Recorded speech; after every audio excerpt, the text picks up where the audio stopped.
ఒక బ్లౌజ్ కుట్టాలంటే ఎన్ని పీసులు కట్ చేసి కుట్టాలి, అవి ఏమేమి పీసులు అనేది ఎక్స్ప్లెయిన్ చేస్తాను.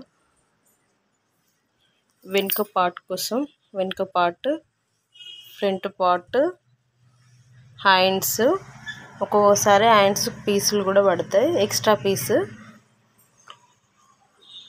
సేప్ పట్టి, ఓన్లీ ఒక సేప్ పట్టియే కానీ ఇవి రెండు ఇట్లా లోపల ఒకటి బయట ఒకటి, అంటే 4 పీసెస్ మనము సేప్ పట్టికి యాడ్ చేయాలి, అప్పుడే స్ట్రాంగ్గా ఉంటుంది. క్రాస్ పీసులు గల్లాకి,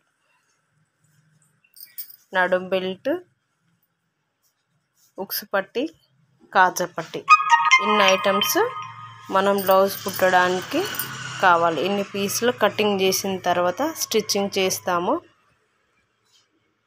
సేమ్ ఇలాగే కటింగ్ 43 సైజు బ్లౌజ్ చూసుకొని మనం టేప్తో మెజర్మెంట్ తీసుకొని కటింగ్ పెట్టాము. ఒక బ్లౌజ్ కుట్టాలంటే ఇన్ని పార్ట్లుగా చేసేసి దాన్ని మనం స్టిచ్చింగ్ చేస్తాం.